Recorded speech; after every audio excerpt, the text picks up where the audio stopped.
Começa agora o podcast Agro e Prosa com o jornalista Divino Ronaldo. Esse podcast tem por objetivo falar do agronegócio de um jeito descontraído, fácil e descomplicado. Com vocês, Divino Ronaldo e o Agro e Prosa. Mercado Agrícola. Por quem conhece do assunto. O consultor de mercado Enio Fernandes. Caríssimos e caríssimas, na última sexta-feira, dia 21/7/2022, finalmente foi assinado o acordo para permitir as exportações de grãos dos portos ucranianos. Rússia e Ucrânia chegaram a um acordo após um mês de intensas negociações. O mercado financeiro, como sempre, como é tradicional, agiu com extrema rapidez. Os preços do trigo e do milho sofreram forte queda. Os operadores de mercado correram na ponta de venda para sair da possível queda, Algo completamente natural. Maior oferta, menor preço, simples assim. Pois bem, no agro não é tão simples. Alguns que são sabedores desses estoques que estão nas mãos dos ucranianos, como também sabedores que a Ucrânia está iniciando seu processo de colheita, correram na ponta de venda para fazer de suas posições longas, suas posições vendidas, antes que os preços caíssem. Todavia, precisamos lembrar que os portos do Mar Negro precisam ser desminados, precisam ser limpos das minas colocadas no período de guerra. Outro ponto é a infraestrutura. A infraestrutura da Ucrânia foi fortemente prejudicada. Agora, ela precisa ser reconstruída para que essas exportações tenham fluxos. Reconstruir essa infraestrutura às vésperas da colheita que já se inicia. É um desafio enorme, principalmente porque os armazéns estão lotados de produtos da safra anterior, os quais não foram exportados devido ao conflito existente. Outra questão que me deixa muito cético quanto a esse acordo é porque um país em guerra, um país como a Rússia, permitiria essas exportações de grãos ucranianos. Se vão ocorrer exportações, vão ter entrada de divisa no país, recursos financeiros ao país. Recursos esses que serão destinados a se defender da Rússia. Qual é o objetivo da Rússia neste acordo? O que está por trás disso? Pois bem, num momento de guerra, o objetivo é fragilizar seu oponente e não favorecê-lo. Por isso eu tenho tanto ceticismo quanto à efetividade desse acordo. Ainda não está claro para mim por que esse acordo foi feito, qual o objetivo da Rússia, qual a intenção da Rússia e se realmente ele vai ocorrer. O tempo vai nos responder. O tempo é o senhor de tudo. Enio Fernandes, Terra, Agronegócios. Obrigado.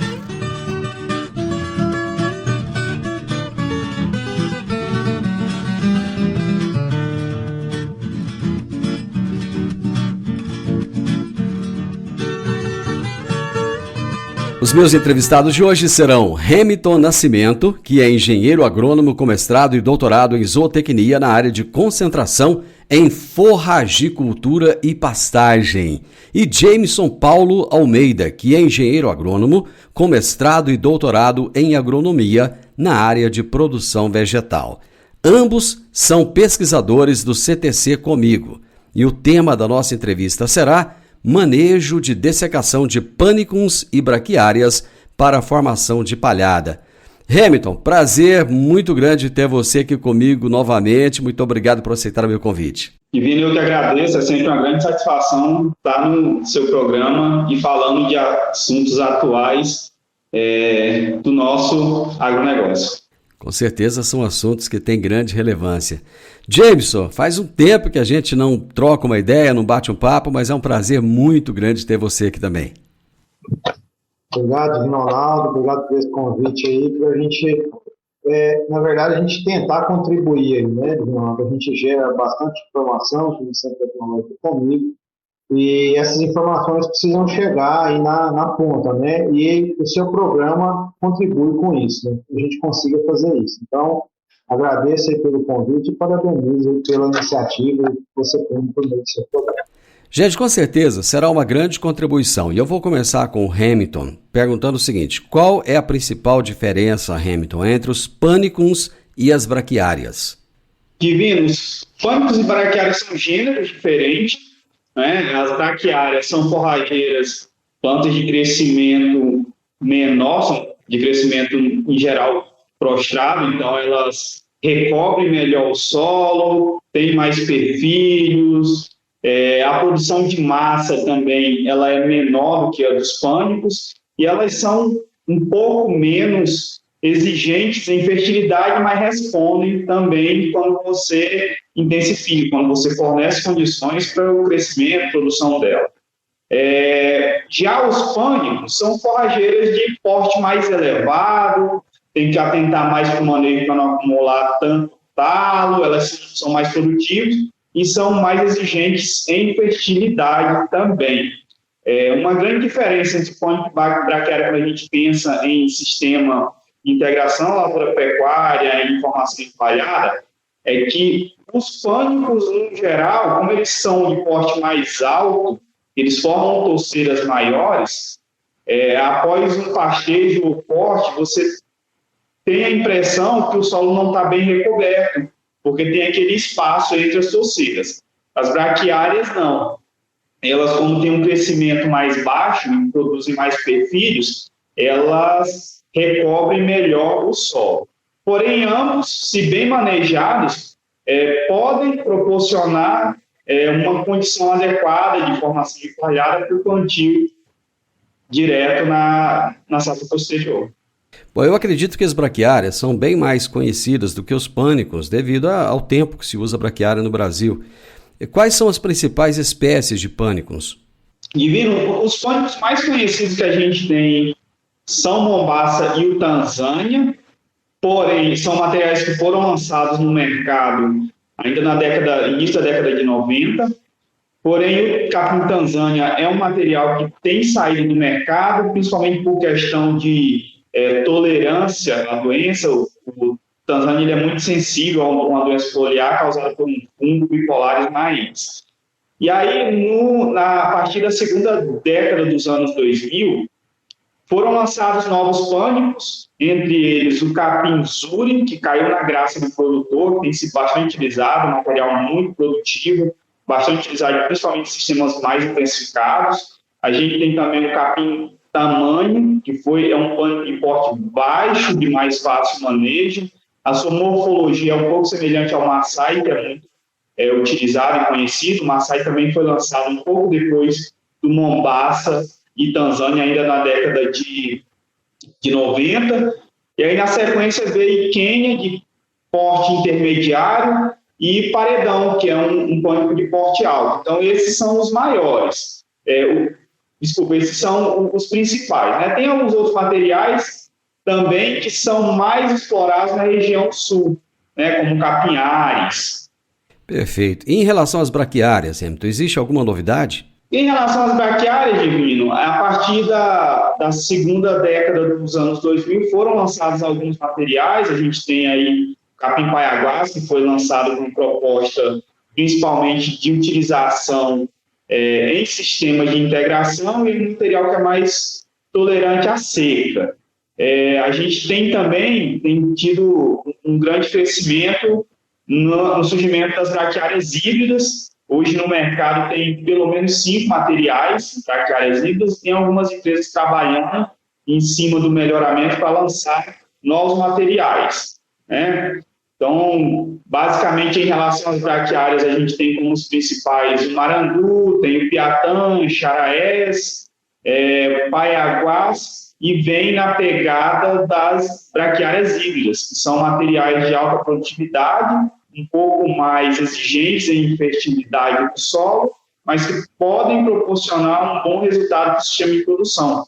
Uma das características interessantes das braquiárias híbridas é que elas têm um perfilhamento mais intenso, mais agressivo, podem proporcionar um melhor recobrimento do solo. O Jameson, qual é a importância das gramíneas forrageiras para os sistemas de produção de grãos? Pode, Ronaldo. Isso tem assim, diversas pesquisas realizadas no Centro Tecnológico há um tempo aí atrás, né? Algo em torno de 8 anos atrás, e persiste até hoje, né, pesquisa nessa linha, mas também tem outros pesquisadores, só estou dizendo isso para reforçar que não somente pesquisas internas nossas, mas convergem aí com pesquisas de outros pesquisadores que melhoram tanto a questão física como química do solo. Então, você tem uma melhoria, né, dos atributos químicos e físicos do solo. Quais atributos químicos, né? O produtor ou alguém deve estar, por exemplo, matéria orgânica, né? Você consegue aumentar a matéria orgânica nesse solo.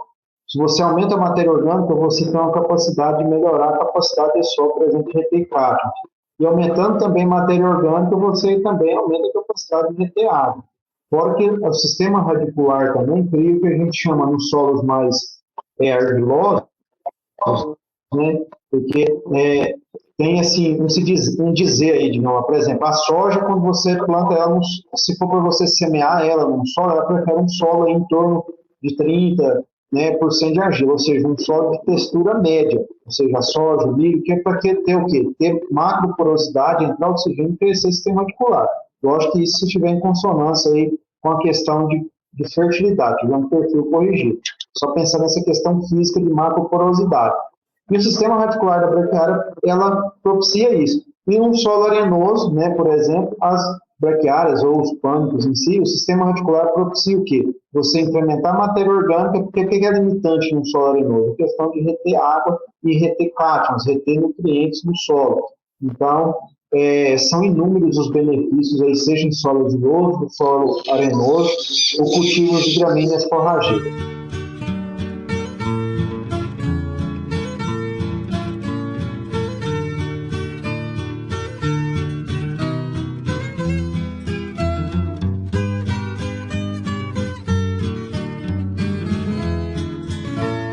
Hamilton, como escolher uma boa forrageira para a formação de palhada? Essa pergunta é bem pertinente, porque a gente tem que atentar para o objetivo do sistema.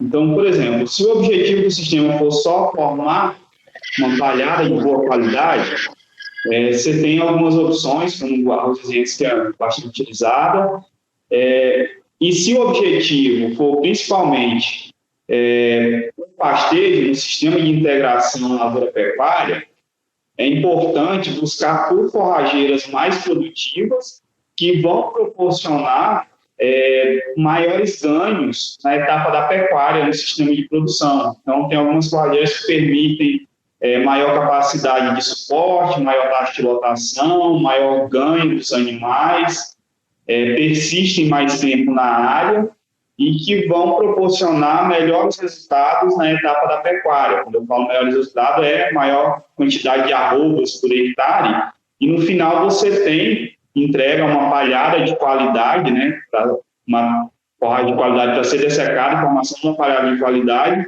e melhorar o sistema de produção. Então, alguns desses aspectos devem ser levados em consideração.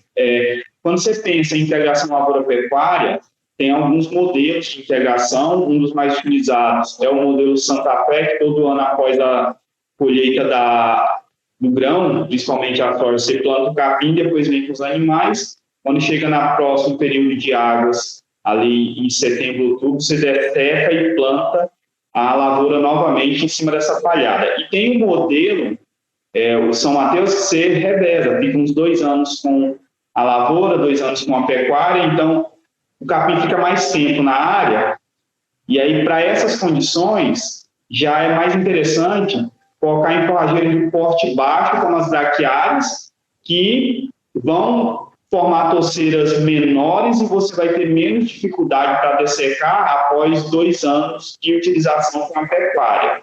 Do modelo que você planta e desseca todo ano, planta após a soja e desseca, aí, tendo um correto manejo, dá para utilizar tanto os pânicos, que são de porte maior, quanto as braquiárias de porte menor. Porque nesse modelo, como a gente vai plantar ali no final de fevereiro, começo de março, logo em seguida a gente tem corte de chuvas ali em abril, então a planta ela não vai ter tanta oportunidade para crescer tanto, ter aquela explosão de crescimento e formar touceiras tão grandes que poderiam comprometer a plantabilidade da soja na safra posterior.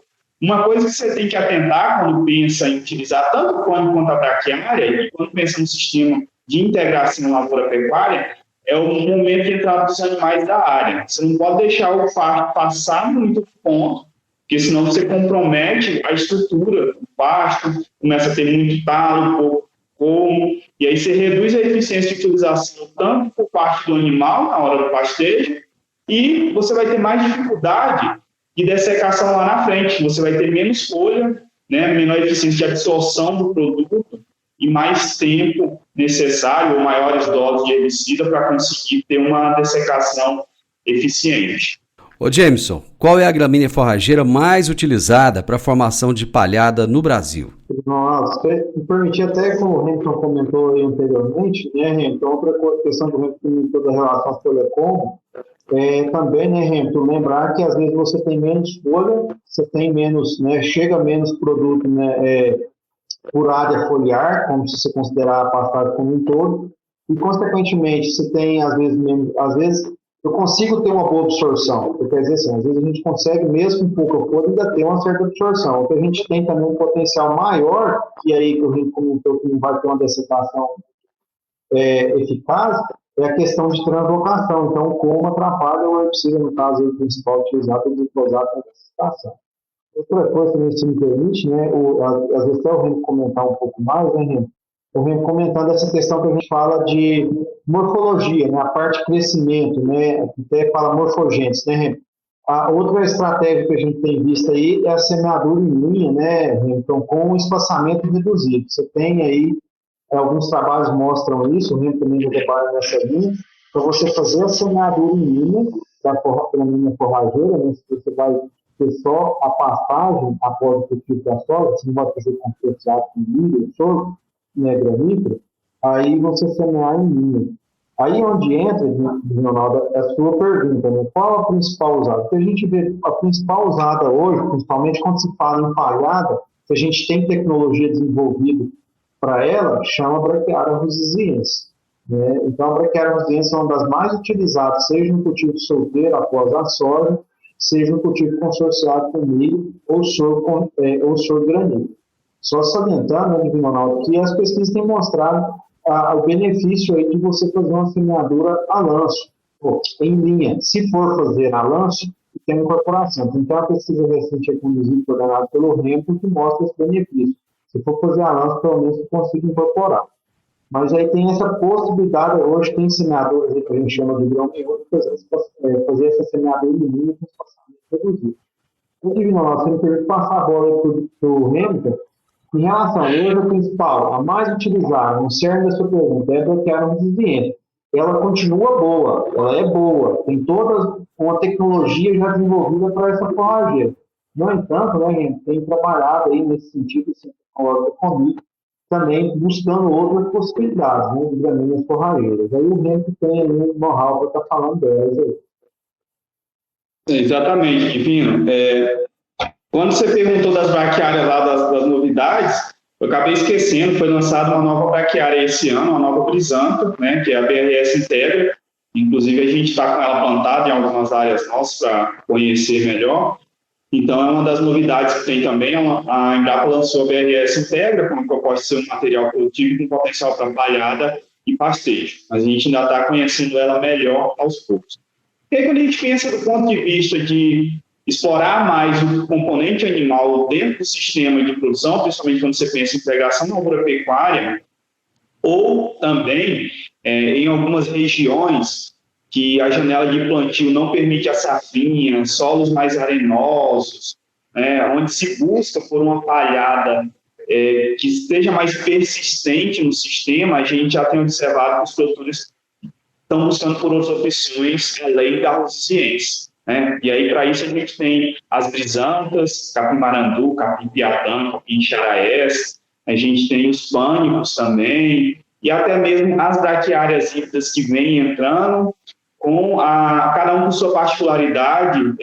A gente fez alguns trabalhos aqui utilizando a braquiária híbrida no sistema, e temos algumas considerações a fazer, principalmente do ponto de vista da implantação, são materiais que o estabelecimento é um pouco mais lento, então requer, sim, cuidados no momento da implantação, plantar cedo, principalmente se plantar no final de fevereiro ainda, usar semente de qualidade, quantidade de semente adequada, atentar para a infestação de plantas daninhas, fazer um correto controle, porque senão você vai ter problema lá na frente, não vai ter uma palhada de qualidade, você não vai conseguir ter uma alta lotação dos animais na área. Então, como o James falou, a resiliência é a mais utilizada. Eu acho que os sistemas de produção que a gente tem hoje no Brasil, os sistemas que utilizam plantio direto, plantio na palha, chegaram ao nível que chegaram, se deve-se muito à resiliência. É um material muito bom quando a gente pensa principalmente na questão de cobertura do solo, facilidade de dessecação,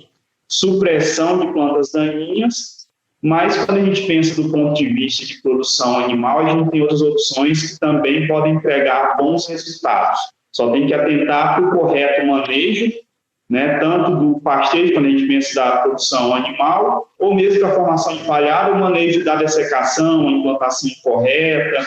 Então, cada forrageira ela tem a sua particularidade. Como o Diego falou, a gente tem muitas opções. O negócio é entender o material que a gente tem e utilizar de forma correta. Agro e Prosa, falando do agronegócio de um jeito descontraído, fácil e descomplicado.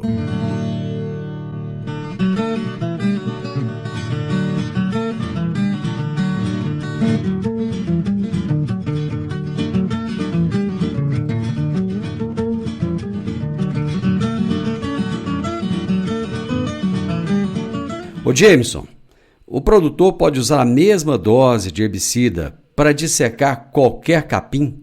O microfone está desligado. Ó, Divino Ronaldo, essa pergunta ela é assim recorrente. A gente estava até conversando, eu e o Rento, desde que o Rento chegou aqui no CTC, no Centro de Tecnologia Comigo, só abrindo um parênteses aí para mim puxar a brasa para a sardinha do meu amigo aí, Divino Ronaldo. Ele trouxe o quê? Como ele é um especialista aí na área, tem estudado aí na área das gramíneas forrageiras, com potencial, seja aí para pastagem perene, ou trazendo também para a ILP, que é uma realidade do nosso sistema agrícola aqui, a gente teve a oportunidade de trabalhar juntos aí com outras espécies, espécies que eu digo assim, dentro do gênero Braquiária e dentro do gênero Pânico. E dentro dessas espécies também vem a questão das híbridas, O Henrique comentou aí, vai detalhar um pouco mais, a questão das híbridas, que é uma tendência de mercado. E o que a gente tem verificado, assim, bem de forma geral, para ser mais objetivo na sua resposta? Há diferença, sim, tem uma diferença de sensibilidade ao glifosato, que é o herbicida mais utilizado para dessecação. Então, a gente tem verificado, por exemplo, algumas espécies do gênero Braquiária são mais sensíveis, por exemplo, a Braquiária resiliense, é mais sensível do que uma Braquiária brisanta, tanto cultivar Piatã, tanto como cultivar Marandu, como cultivar Charaense, tá certo? Mas aí quando você pega os pânicos os capim as espécies, do gênero pânico, aí quando você fala capim zuro, que é o pânico máximo cultivar zuro, pânico máximo cultivar paredão, que são cultivares diferentes dentro da mesma espécie, eles têm mais ou menor sensibilidade ao glifosato do que propriamente, por exemplo, um pânico cultivar tamanho, do que um pânico cultivar maçai, do que um pânico máximo cultivar esses cultivares aí de porte mais baixo. Então, de que a gente fala de porte menor. Então, esses de porte alto, eles têm sim, tem uma tendência de ter uma dificuldade um pouco maior na dessecação. Mas essa palavra dificuldade, ela é pesada. Não é que tem uma dificuldade, a gente precisa posicionar a dose correta, é o cerne da sua pergunta. Qual a dose correta? A gente precisa posicionar. E o que mais o Rento não viu? No ano agrícola, aqui a gente viu determinada situação, simulando aí o pastejo, a gente verificou que foi feito pela uma roçada, e 60 dias antes, quando a gente fez essa roçada, 60 dias antes da dessecação, a gente verificou uma facilidade maior na dessecação, até com doses menores para os pânicos. Aí depois, no segundo ano, quando a gente fez essa roçada mais próxima, o manejo da roçada que é simulando o pastejo, fez a roçada mecânica, a gente verificou aí que os pânicos de porte alto já teve uma dificuldade maior de dessecação. No entanto, A dose aí mais utilizada de glifosato, que é 3 litros aí de formulações comerciais aí, que tem 480 de equivalente ácido para cada litro de produto, a cada quilo, a gente verificou quando essa aplicação sequencial ela foi tranquila, tá, Guilherme? Aí até abre aí para o Hamilton comentar, né? O Hamilton comentou já da importância de você manejar o capim na altura correta, que é para você, né, não perder para o animal, e também essa questão depois da dessecação. Se você manejar e deixar esse capim com muito talo, como, vai dificultar a dessecação. Aí eu ressalto, mano, que tenho acompanhado áreas até com braquiária resistente, que é extremamente sensível ao glifosato, que às vezes ela é implantada lá na segunda semana, última semana de fevereiro, tá certo? Do ano agrícola. Aí o que acontece? Aí às vezes eu não tenho animal para colocar nessa área e depois de, às vezes eu posso entrar quando ele é bem informado, eu entro com 45 dias, às vezes deixo para entrar com 70, 80 dias após a formação, né? Como a formação ela foi muito boa, essa braquiária resistente ela passa. Aí depois, como às vezes, dependendo da taxa de lotação que eu coloco, sobra muito como. Já vi muitas áreas com braquiária resiliência, ressalto, já vi muitas áreas com braquiária resiliência, com dificuldades, com rebote, a formação de herida, porque foi um erro lá na estratégia do momento de colocar os animais, né, e a taxa de lotação não ajustada sobrou muito como. Isso dificulta. Aí, Rendo, caso quiser colocar mais alguma questão que você tenha observado nessa questão de relação à dose, aí até mesmo as nossas pesquisas internas, você fica à vontade. Pode ficar à vontade, Hamilton, se quiser complementar. Isso que o James falou é muito importante, que às vezes tem outros fatores que estão interferindo ali na questão da eficácia e dessecação, e o produtor atenta só para a forrageira, mas na verdade é um processo que depende de uma interação do sistema como um todo. Então, água no solo, né, disponibilidade de folha no dossel da forrageira, então às vezes erro no manejo, aplicação no momento errado, até a questão da tecnologia de aplicação também pode comprometer a eficácia da dessecação.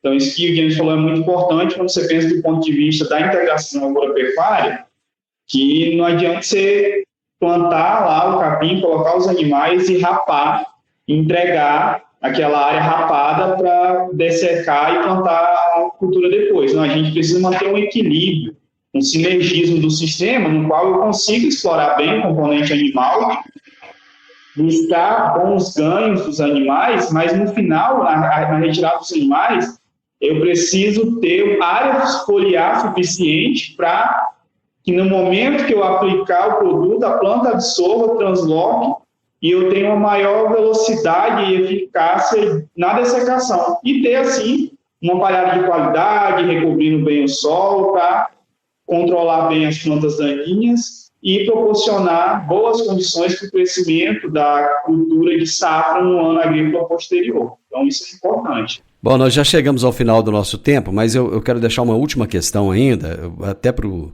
James, eu gostaria que ele respondesse assim bem rapidamente. Quanto tempo, James, após a dessecação, o produtor pode realizar o plantio da lavoura com segurança? E por quê? Ronaldo, né, a gente sempre recorre às perguntas anteriores, né, o Hamilton reforçou, eu reforcei sobre a questão do manejo.